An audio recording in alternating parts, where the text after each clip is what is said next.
Continent Championship. Indeed. This is a big boy one. It is. Man of Steel versus the Winter Soldier. I already know which way you're going. You don't know everything about me, Mr. Zontal. You have. We've done this podcast long enough for me to know your opinion on one certain film in this this matchup. I have no idea what you're talking about, but would you like to get us started? Well, you need to run through the categories. Of course.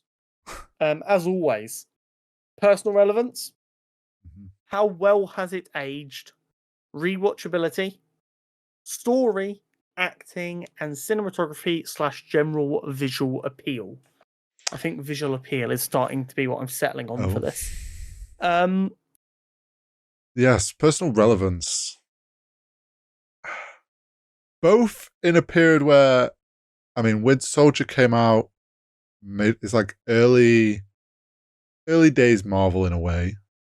I think it was still phase 1. Was Winter Soldier still phase 2? Phase 2. Phase 2. So yeah, so we're into phase 2. Obviously by that point it's like regularly going to see the Marvel films just coming out, the MCU's building, falling in love with that like MCU that is being created. Winter Soldier's a great film. Definitely made me enjoy Captain America more. We got Bucky Barnes, like great character. Great character building of like the characters in the MCU versions and seeing how like more of them start to interact and different things and their points of view on certain issues and those dynamics. Man of Steel, I would say the first. I remember the older Superman, but like this was the first Superman film. Like I went to the cinema, like the Superman of my generation, I would say. Also, we all love Henry Cavill. Yeah. I don't think that's unfair to say. Definitely, probably where a lot of people fell in love with Henry Cavill. Yeah, I think that's fair to say. Because of Man of Steel. Got me excited for DC, even if it hasn't followed through. But yeah, both in like a period of where superhero stuff was still fairly fresh, but also really fun and exciting to see more and more. It was that very much. There is a superhero film. This will be phenomenal. Yeah, because it just felt like they couldn't miss. I don't know if you're leaning one way or the other here, or if you're similar to me. I think Man of Steel was a solid, well-rounded take of Superman.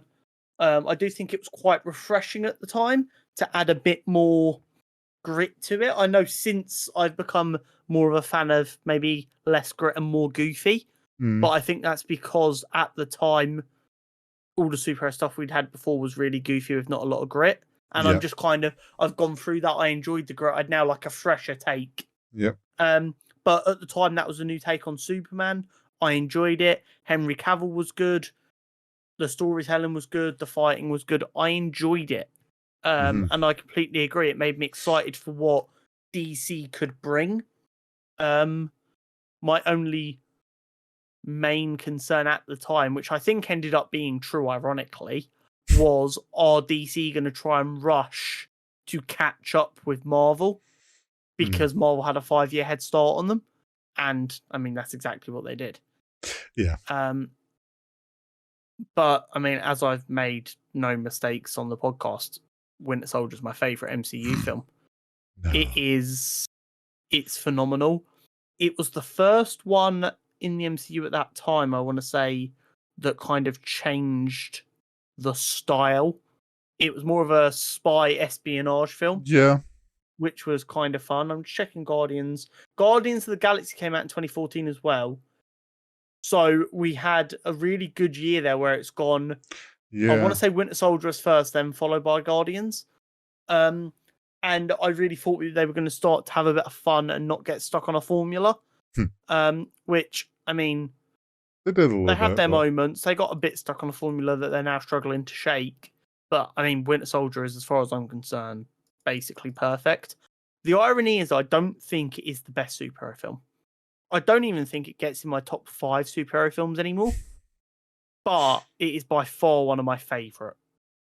That's Like fair. when I'm looking at like how I feel about them versus how good I think they are. You know how a lot Yeah. of people have like their favorite bad film and stuff. I'm not saying Winter Soldier's bad, but they'll have like I Yeah, love this and I'll watch this every single day, even but though I it's know nothing it's a piece of special. shit. Yeah. Yeah, I absolutely adore Winter Soldier, even though I know it is not the best superhero film, and it might not be the best MCU film, but it's my favorite MCU film. That's fair. How well have they aged? Oh boy. I mean, I feel like Man of Steel on its own, Man of Steel has aged well.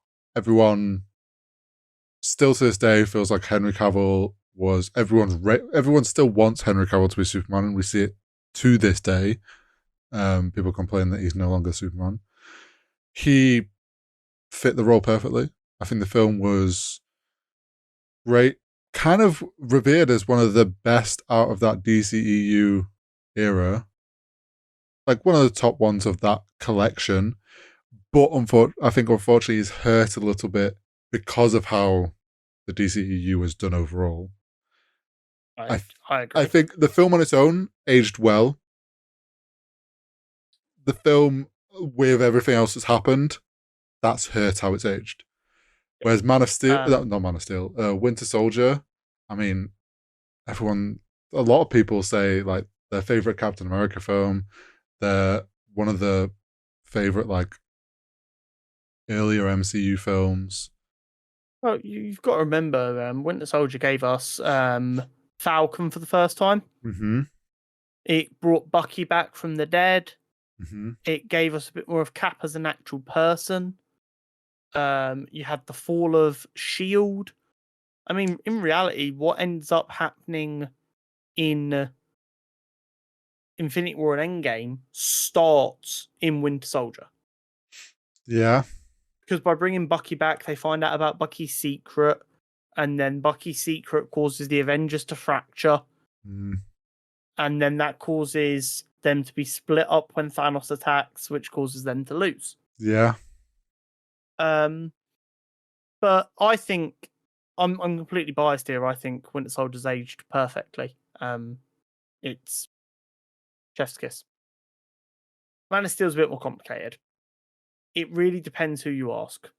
It was the beginning of the Schneiderverse, and as a result, you have a lot of diehard fanboys and a lot of diehard haters, and that really muddies the water. Because what you get a load of people saying it's the best thing ever, and a load of people saying it's the worst thing ever, when in reality, it's somewhere in between. Yeah. It's a solid film. It's an enjoyable film. It had its good moments. It had its not so good moments, like basically every superhero film does. I don't think it's aged badly. I think what hurts it is the fact that the DCEU is falling into a steaming pile of garbage. Unfortunately. Rewatchability. I have never rewatched Man of Steel, but I wouldn't avoid it. It's just I've never rewatched it. Have rewatched it because I got it on Blu-ray. So I saw it in the cinema and then watched it on Blu-ray. I've probably seen like you know when it's like on TV, so you catch like half of it. Whereas Winter Soldier, I would say I've definitely rewatched at least twice. Whether that's through doing a binge watch of the MCU, which I probably wouldn't even do now though, because there's so many films. That's far too much work. But I feel Man of Steel's easier to just chuck on and watch, and you could just watch Man of Steel. Don't have to care about any of the other DC stuff. Winter Soldier, I think you could get away with just watching on its own, but would obviously be more enjoyable if you've watched like Phase 1 first. Yeah, I mean, like I said, I've never rewatched Man of Steel. I've tried to think about this. I'm not 100% sure. I think it is most certainly my most rewatched MCU film. Mm-hmm. And there is a chance it is the most watched comic book movie as well. Impressive. It might be. I don't know if any of the Sam Raimi Maguire films or X-Men films might top it. but it's definitely going to be up there. I've watched that film a lot of times. I agree with you. Other than like Doctor Strange and Guardians one, I don't think this is probably like the last film in the MCU list you can watch by itself. Yeah. I think anything after that, other than like Guardians 1 or Doctor Strange 1, you really, really need to have watched something else first. Yeah. Obviously, like me and you having watched all this stuff and studied it as much as we have, we can watch any one of them and know what we need to know because we've seen it all before. Yeah. For a lot of people, if you're just watching this for the second time ever, you're going to need to potentially watch Captain America and maybe Avengers. Yeah. And even then, all of a sudden, you're in a 3-film binge. And I definitely think this is something we're going to look back on in 20 years and go, yes, the MCU was fucking awesome. There being 70 projects for you to catch up from beginning to end is a lot. Well, someone down the line, there's going to be a slim watch list. If you 100%. watch these specific films, you get everything you need to know. Or people are just going to be like, I just rewatched this first, phase 1. But I feel like... when did this come out? April 21st of this year. How long would it take you to watch all of the MCU films? So it doesn't even look like TV. Yeah, this doesn't even look like it includes TV. And it'd take you around 68.6 hours. There have been 2 more films come out since then as well. So basically 3 days straight for just the films. One sec. How long did it take to binge watch all of the MCU? Do you want to take a guess? With TV shows. Bearing in mind I just gave you 68 hours. 150 hours. April. Only 117. Oh. And that was from August 3rd. Still. But still. It's a lot in it. Yeah. It is. Like, that's... I work from home and I'm allowed to just watch stuff the entire time, so I just answer emails. And you've still got 3 weeks worth of work. If you work, 37 and a half hours a week, that's 3 weeks and a bit of watching that for 7.5 hours a day while you're working, and you still would just about be done with it. Yeah. That's crazy. The ceiling for entry is so high now, and I think that was part of the reason when we were getting towards like Infinity War Endgame and we knew the end was coming. Or sorry, the big payoff was coming. It was like 20 hours. Yeah. Which is like that's like 2 weekends, and then we can be ready to enjoy this big moment with the entire world. Yep. And now it's like 120 hours just so you can understand that one reference that you probably need to have read a comic book to understand as well. And if we didn't love it so much, we'd probably flame it for that, but I fucking adore it, so I'm still going to keep doing it, but I get why some people are over it. Yeah. However, now away from the so individual stuff, and more onto the objective stuff here. Yep. Story. I feel like Man of Steel's story to me is like it was solid. Like we said earlier, it's a solid story. I don't think it necessarily did anything crazy special. It was a good origin. It was a slightly new feel for the origin of Superman. But didn't stand out as anything special.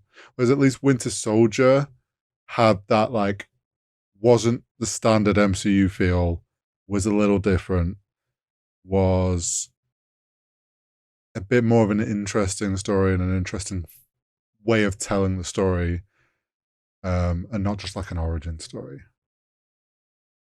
I think that, to me at least. Yeah, I think that's fair. Man of Steel, I mean, it hits all the major beats pretty solidly. It doesn't really make you go, "Oh, that was overdone. That was underdone." And I think it explores Superman in a good way. I know people a character as old as Superman. People are always going to have their preferred ways of telling stories. Yeah. And I get some of them. I know one scene that causes a lot of divisiveness is when he's working at the pub and kind of gets bullied by one of the patrons, and then he goes and puts loads of fucking logs through the guy's truck. And the guy comes out from drinking and his like car's just suspended. And a lot of people are like, "Oh, that's not very Superman," but a lot of people are like, "No, but this was before he was Superman. Superman. This is still Yeah. when he's like trying to work out, and he's like working out." And I get why that might cause a bit of Yeah. divisiveness. I do. Yeah. Overall, I think the story's good. I had no major issues with it. Winter Soldiers, it's beat after beat. The return of Hydra, the betrayal of Bucky, the fall of S.H.I.E.L.D. Mhm. You get to go back to the army base where it all started, and you see Zola down below. You get introduced to the Falcon, who then becomes Captain America. You get to see a little bit more of Black Widow as a person. Yeah. You get to see more of Captain America as a person. I love it, man. I love it. It hits that sweet spot of espionage and superhero that really, for me, is right in that sweet spot of two genres that I really enjoy. So, like, for me personally, it hit all the right spots. Yeah. Acting. I mean, some people would say Henry Cavill is Superman. True. I think he did a great job in that role. Fits that role incredibly. I mean, I feel like Winter Soldier, though, just by this point, there's a bit more of a stacked cast in that sense of like the recurring characters that and actors we've seen in playing all their roles. We know they're great in. Obviously, new people like it's just. I feel all round more of a stacked, solid showing across the board. Whereas kind of Man of Steel, I feel like the person that like sticks in my mind is like Henry Cavill as Superman. And nothing else really stands out to me. My note for Man of Steel is Mhm. verbatim. Overall good, but maybe slightly forgettable. There you go. And I think that's the perfect way to put it. Yes, Yeah. at no point do I sit here and go, the acting was bad. It wasn't. It was good. But no one put such good performance in that I'm like, wow. Whereas you think of Winter Soldier, you've got Samuel L. Jackson, Mhm. Sebastian Stan, Chris Evans, Scarlett Johansson, Anthony Mackie, Robert Redford. Mm. And you got to remember, Robert Redford then did something he'd never done before when it came time to do the time heist for Endgame. And he, for the first and only time in his entire career,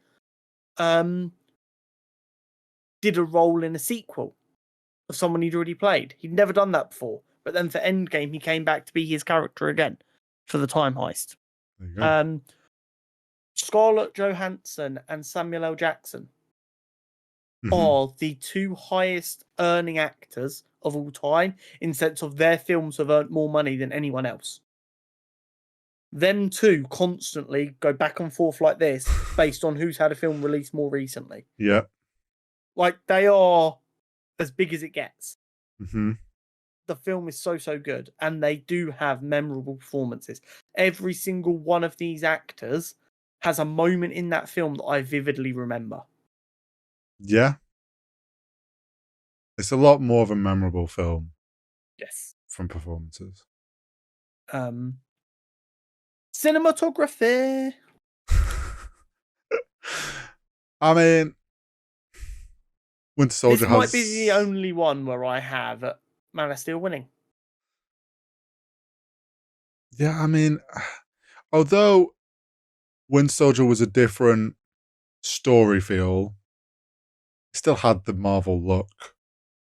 still visually was just the Marvel. It was what we'd already at this point become accustomed to. Okay, this is how the Marvel films look. This is the visual expectation, the level we expect. Like, okay.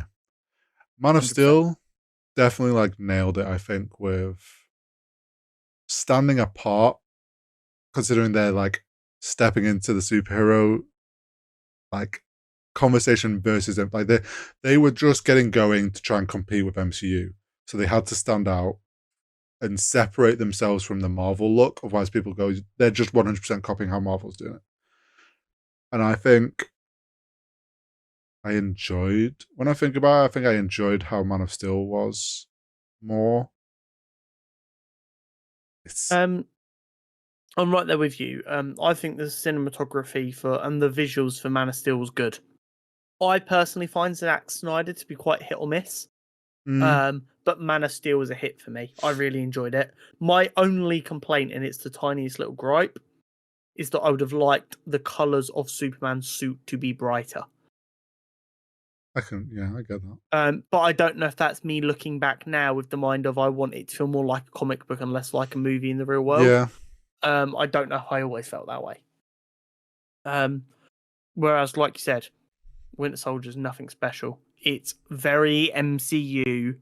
The only thing visually it has going for it is, I would say, up until Shang-Chi, it had the best fight scenes in the MCU. Yeah. I can agree with that. But Shang-Chi then came along and blew it out of the fucking water. Yeah. It's superhero films aren't anything crazy visually. Ironically, I think post Endgame, as much as people want to slate the MCU post Endgame, is when we've seen the most visual difference in MCU projects. Because, like we said, they've released the reins a little bit to try and stop it feeling so formulaic. And as a result, directors are being allowed to have their style back. You saw some of Sam Raimi's style in Multiverse of Madness. You saw John Watts in No Way Home, etc. Yeah. Which you weren't seeing before. No, yeah, that's true. But yeah, I think cinematography I'd give to Man of Steel, but everything else for me is Winter Soldier through and through. Yeah, I think there's a couple places where I'd be like pretty even on. I would say overall I lean towards Winter Soldier. I don't think for the most part that would be that controversial a take. No. Maybe we're living in a fantasy land.